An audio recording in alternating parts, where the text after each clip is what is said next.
Boys, we're here, fresh off of UFC 316, where we had Merab submit Sean O'Malley. That's right. He made him tap in the third round due to a north-south choke.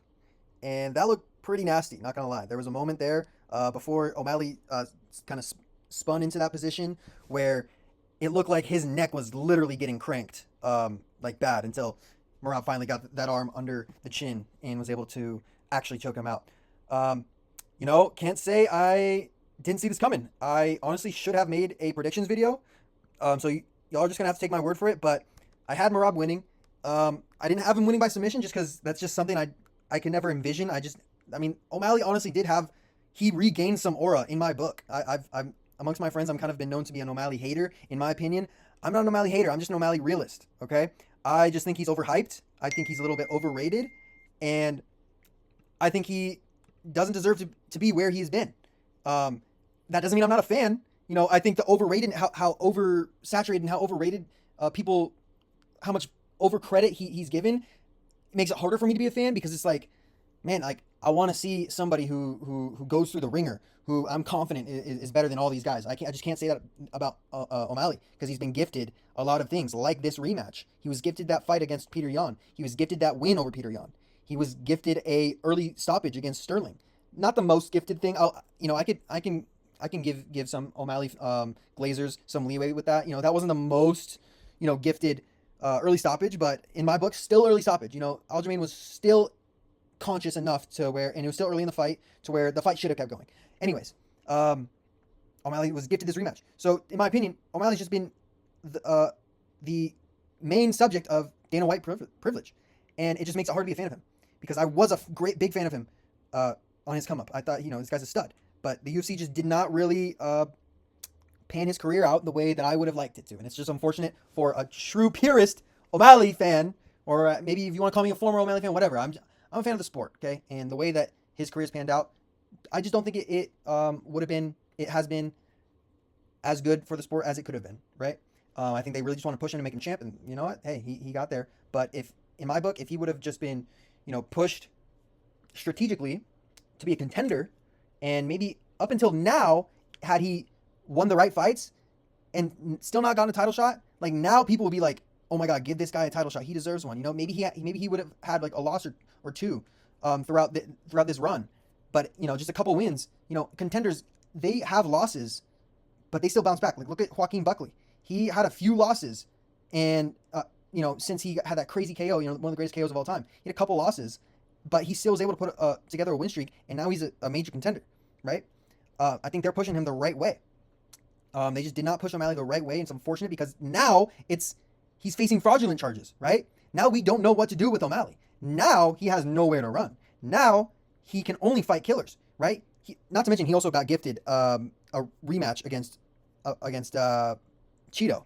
He was gifted that he wasn't gifted the win. He won that win in a dominant fashion. But the fact that Cheeto was the guy he was fighting, that's a Mickey Mouse defense. I'm sorry.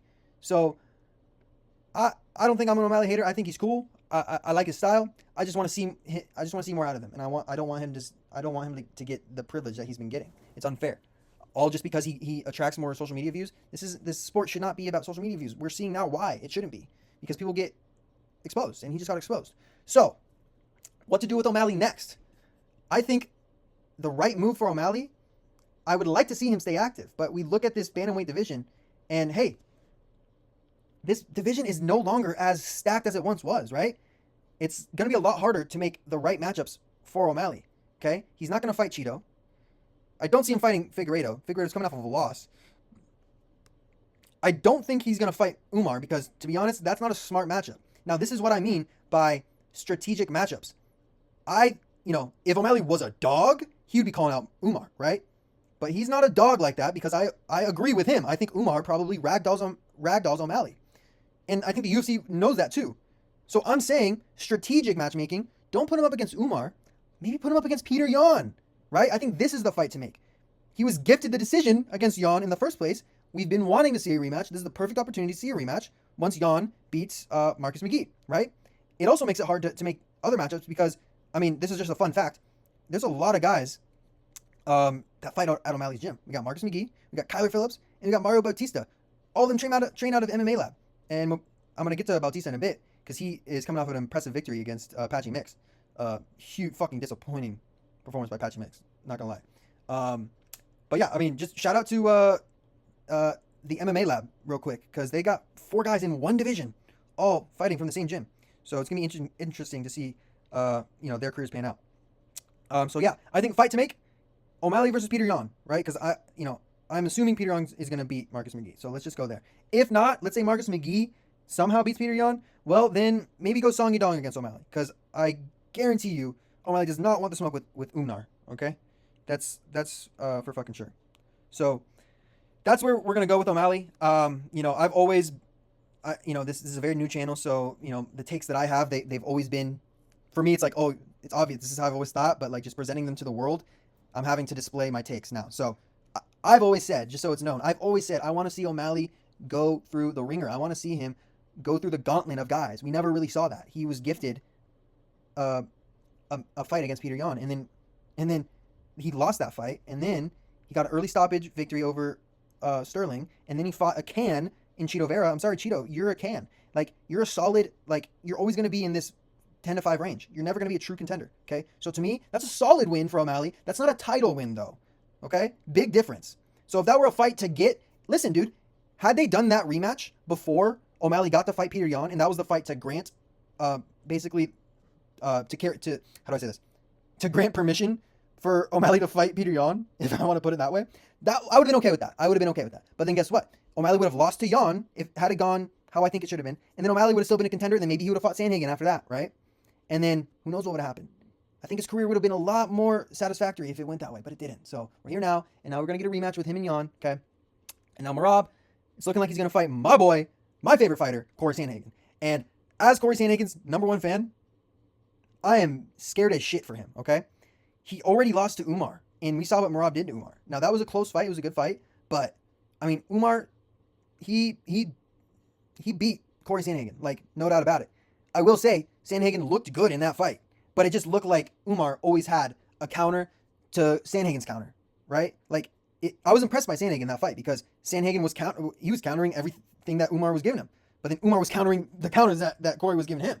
So, I think Merab versus Sandhagen, it sucks for Sandhagen because I do think he's a true title contender. He's a true title contender.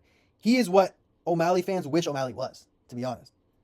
Sandhagen, unfortunately, he's living in Merab's timeline, and I think Merab beats him, honestly. And I think Merab's #1 threat right now is probably his age, right? Because how old is this guy? This guy's 34. So he's in a young man's division, right? It's to be in a smaller weight class, to be in your almost mid-30s, that's kind of old. So that's the only thing he's got going against him right now. Besides that, there's really not that many other contenders. Once he clears through Sandhagen, I mean, I see maybe a rematch against Yan or Umar after that, because nobody else is really, calling his attention. So bantamweight is slowly on the decline. I think it was once like a super great division. Now it's I'm not gonna say it's a boring division, but it just doesn't have the same hype as it once did. Okay, so that's the main event. Co-main event, Kayla Harrison. That was my pick. Another one that I thought would win, and she did. I did not think that she was going to submit Peña. That Kimura looked nasty, by the way. Like, watching that fight when it happened, when Peña tapped, it was like, what the hell? Like, what did she tap to? Like, that was just so fast. But then when they showed the replay, because it was kind of hard to see it because her arm was so close to the fence where you couldn't see it at the angle the camera had it at.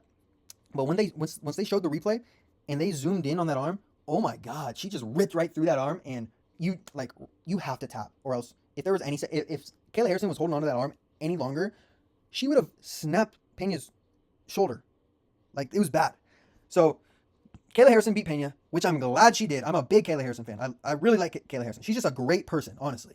Like, and I think people are starting to see that more. Like, people love to freaking make fun of her, and they love to make fun of just, women's MMA in general. But, I think about it, like, Peña, I mean, I guess a little bit of exception for her because she does annoy me. I think she's delusional. I think that she lost her last fight against Pennington. I think her win against Nunes was fluky and fraudulent. I think Nunes literally just gave up more so than Peña beating her.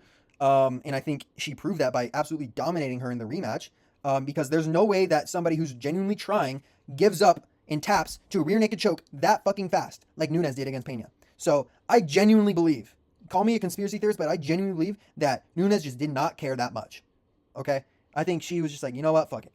Call me crazy, but I genuinely think that. I think, whatever. So I think this whole like recent Juliana Peña run has been fraudulent as well. You know what I mean? Like, call me a Juliana Peña hater. I think, you know, I respect her. You know, she's a decent fighter, right? For her division, for her amongst her peers, she's a decent fighter. But as of recently, I think it's been a bit fraudulent. Don't think she deserved the belt in the first place. And then when she defended it when she fought again for it against Pennington, I thought she lost. I thought she lost that fight. I think Pennington was the true champ going into this fight. Now, Kayla Harrison came along and saved the division, to be quite honest, or at least saved showed us who the true champ was, and submitted Peña with ease. And I think she would have done that to Pennington as well. You know what I mean? I don't think it would have been much different. Now, Kayla Harrison, just to glaze her a little bit more, like, she just seems like an awesome person. Like, she just seems like the best mom you could have, right? Just like super cool, always great energy, freaking ripped. Like, she just seems like such a cool person. Okay, believes in God, all that stuff. Good for her. Now, the big fight now with Nunes coming back. She is bringing Nunes out of retirement. So glad that we get to see Kayla Harrison versus Nunes, because that is so much more appealing than Peña versus Nunes 3. Oh my God. Thank goodness that is not the timeline we were in, because that would have just been, oh my God, that would have been such a headache. Like, just get it over with. Peña, you already lost. Just give up now before you get embarrassed again. Before, like, dude, she's 13-6 now. Like, I'm sorry. Kayla Harrison, thank you for winning the fight. Thank you for saving the division somewhat, if you want to call it that. I mean, women's bantamweight, can you even say that anybody can save the division? I guess you could say, like, Nunes is going to come save the division. With that being said, she is getting old. Like, there's really no new up-and-comers coming along. So we're going to have to see what the future holds for the division. But I'm just focused on the now. And on the now, we get a big super fight with Kayla Harrison, a former Olympian, a former champion of other promotions, versus the UFC's champion, the UFC's women's GOAT, Amanda Nunes. She is the WMMA GOAT. Okay? And I think she will remain the WMMA GOAT. As much as I've been hyping up Kayla Harrison, I truly believe that Nunes is going to just piece her up. I think she's been training. I think she's eager to get back in there. And I think she's going to look like the same old Amanda Nunes that we've always known. I think that she's going to, honestly, TKO Kayla Harrison. And she's going to do it with somewhat ease. Okay. Now, Kevin Gastelum versus Joe Pyfer. This was a entertaining fight. Okay. Pyfer was looking good in the first round. 2 knockdowns on Kevin Gastelum. Like, it was looking rough for Kelvin at first. But, dude, the way that Gastelum turned it around in the second and the third, honestly, like, I believed, like, I was surprised. Like, he acted like he just didn't get knocked down twice in one round before that. And there was also, like, some shots that Pyfer landed on Gastelum in the second and the third, where Gastelum just acted like ain't shit happened, and he just responded, like, with more energy. It was great, like, honestly, like, crazy. Now, it just sucks that Gastelum just couldn't, find the rhythm to really put together a win against Pyfer. But I was genuinely, like, there's a part of me, before Bruce Buffer was calling out the judges' scores, that I was thinking, dude, I think if I'm just thinking, like, in a, logical point of view, like, who won the fight, just fan scoring, right? Pyfer won the fight. You know what I mean? Like, he got 2 knockdowns in the first round, and then, the second and the third round, they were close. But MMA scoring, this is why the scoring needs to change. If that first round isn't a 10-8 for Joe Pyfer, Gastelum could have snuck away with somewhat of a robbery if you give him the second and the third round, because it wouldn't have been that crazy to give Gastelum the second and the third round. Now, with that being said, that's why I think there's something wrong with MMA scoring, because, dude, that should not warrant Gastelum a win, right? If the judges were to have given Gastelum a second and a third because he barely won those rounds and they were kind of just boring, and he just like outstruck him by like 1 or 2 punches, but Pyfer's out here getting 2 knockdowns in the first, I'm sorry, that just because you win 2 rounds barely and then you get dominated in 1 round, I'm sorry, you're losing. You lost more than you won in the total amount of the fight, in the total amount of time in the fight. So, whatever the case is, I'm glad the right guy won. But Joe Pyfer, you got to learn to finish. You got to finish the fights, right? Like, there's no reason why you shouldn't have put him away. Now, I say give him another. I don't know if he's ready to get ranked yet. To be honest, they already tried giving him to Jack Romanson and he lost. So give him another middleweight that's like hovering around the rankings. I think, I don't know, Tapology. Maybe RoboCop. That would be a great fight. I think RoboCop wins. That's just someone who comes to mind. Chris Curtis would be a good fight. Someone in that range, I think, would be interesting. And now, Mario Bautista. Honestly, pieced up Patchy Mix. I can't believe how bad Patchy Mix looked, honestly. Like, dude really came in, and I thought he was going to have that Bellator plot armor. But he had the exact opposite, dude. Like, honestly, like, the Bellator, it's becoming the opposite now for other for fighters from other promotions coming in with Pitbull and now Patchy Mix, losing the way they did. So, Bautista looked good. He looked good. And I think the hate on him is going to slowly start to diminish a little bit, right? Because Merab was facing the same type of hate that Bautista has been facing. And it all had to do with the way that they beat Jose Aldo, right? So that's the only real reason people hate on Bautista. Like, there's really, the dude is just a normal guy, Bautista. Like, he doesn't do anything, but people are saying, like, feed him to Ngannou. Like, it's kind of a joke. I get it, it's a joke. But people were talking that crap about Merab too. When he beat Aldo, they're like, look at this goblin, like, this guy's ruining the sport. And now look at him. Now, I'm not saying Bautista's that good, because I don't think he is as good as Merab was then. But maybe I think giving Bautista a shot up the rankings could make some sense, right? Has he fought Chito Vera before? Because if he hasn't, I have a feeling that he might have. No, I don't think he has. I think Chito fought Song Yadong, and that's who I'm thinking of. I think Chito versus Mario Bautista is a good fight to make, right? Yeah, look at this.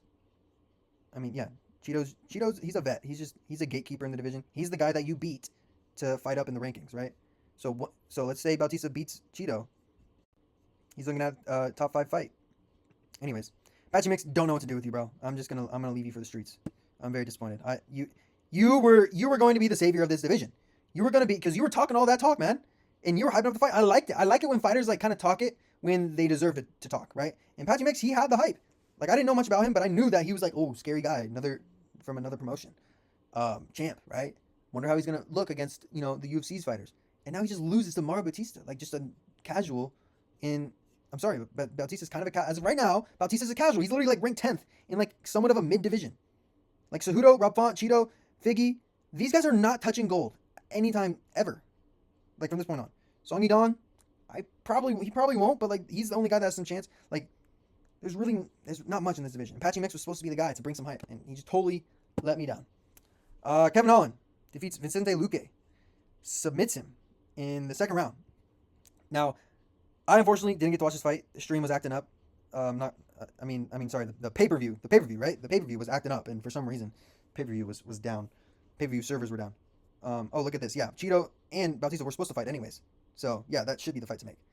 But yeah, didn't get to see this fight, but I saw the finish, and then I saw call out Kevin Holland calling out Colby Covington. Good fight. I think that could be a fight to make, right? But I don't know. I'm just not a big fan of Kevin Holland anymore. I've had such a roller coaster of, like, am I a fan of him or not? And he like calls people out on his Instagram, like, hey, if you ain't been a fan of me, like, don't hop on the bandwagon now if you weren't a fan of me before. It's like, dude, you're literally a likable fighter one day, and then you're such a hateable guy the next. So for right now, it's becoming way too inconsistent with me, where I'm officially no longer on the so-called bandwagon, if that's what you want to say it. I've never been on a bandwagon. It's just like, I can be a fan of one. I just go with the flow of my flow. I can be a fan of a guy one day, and then not a fan of him the next day, and then maybe a fan of him again. I'm not a bandwagon. I just go with whatever flow the fighter is feeding me. Okay, and Kevin Holland is the epitome of someone that does shit like that. Where, I was not a fan of him when he was coming onto the scene and he was yapping so much. I was like, dude, stop yapping mid-fight. That's all he did. Like, it annoyed me. It's like, bro, that wasn't fun. But then he actually started to back it up and he would fight. He would get like 4 fights in a year, which is great. And now it's like, all right, respect. He had some fun finishes, right, and all that. And he started to become like a fun guy to be a fan of and to watch. And then the whole Rampage situation, bro. I'm sorry. You disrespect a legend in the game like the way you did, I ain't gonna forget about that. And he's still standing on it. Like, he doesn't like he doesn't. If you were to come out and apologize, maybe, or maybe just like admit, like, yeah, I was kind of being like a pretentious douchebag, then maybe I'd be like, okay, at least he admitted to that, and I can maybe be a fan of him again.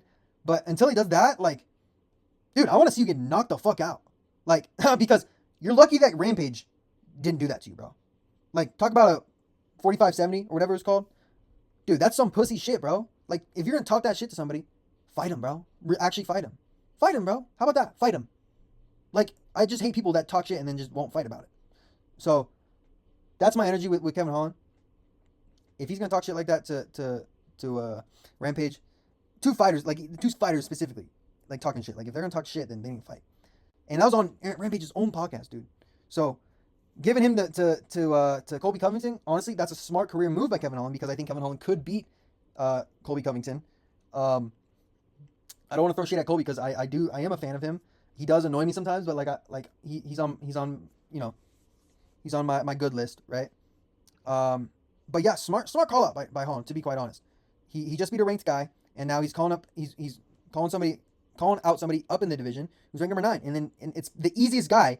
This is the easiest guy out of all these guys, right? He already lost to Stephen Thompson. He does not want the smoke with Protez. He does not want the smoke with Jeff Neal. He does not want the smoke with Burns. He don't want the smoke with any of these other guys, right? Because all these guys are better than Colby. Honestly, if you're going true rankings, who's better? Like Colby Covington's like all the way down here. I'm sorry. I'm just being totally honest. That's where he deserved to be right now, at least, like based off his recent performances. Now, if they're to fight, I'm gonna be rooting for Colby, bro. Believe that. I'm gonna be rooting for Colby to beat Kevin Holland's ass. Do I think it'll happen? I unfortunately don't think it will. And it's just because this guy's 37 years old and he just hasn't looked the same in his last few fights. But if that's the fight to make, that's a smart fight to make, to be honest. Because you got two guys that are big trash talkers, big names in the sport. I don't mind that fight being made. It's just going to be unfortunate because I'm going to have to see my boy Colby Covington lose, most likely. But, Kevin Holland, you can't run for much longer, buddy. One of these days, you're in the most stacked division in the UFC. So you're eventually going to have to face your demons in Jeff Neal. This guy will put your lights out. I guarantee that. Or you're going to have to face your demons against any of these guys. Bro, any of these guys, I take any of them to beat Kevin Holland any day. Even Joaquin Buckley. I get it, Kevin Holland beat him already, but Joaquin Buckley's a different fighter now. So yeah, Kevin Holland, your best bet is, even still, bro, either division, you're always just going to be you're going to go from ranked to unranked, like every other fight. That's just what's going to happen. So you need to, hold your horses a bit when it comes to the crap talking, especially when you're talking on my boy Bilal Muhammad, bro. You're going to talk to crap about somebody that's done something that you've never done, bro. Know your role, bro. Know your role. Remember your place. You will forever be a rankings dweller. You will just always you'll always dwell amongst the rankings, dog. Okay? You're a floater. It's a floater. That's what you are. You just float in and out. So remember that. Yeah, so then go to the prelims. Joshua Van, UFC, push this man. Push this man, okay? The flyweight division is in need of somebody, and Joshua Van is here to save the day. Give him, I don't care, give him Brandon fucking Moreno, and that will make sense. Joshua Van has been looking amazing recently, okay? I get it, he lost, what's his name, Energy. I always think that nickname is funny. Did he? Did he lose to Energy? I swear he did. I could have sworn he lost to freaking, I don't even know his name. Charles Johnson. I could have sworn he lost to Charles Johnson. Yeah, let me just check. But whatever the case may be, they need to push this guy, bro.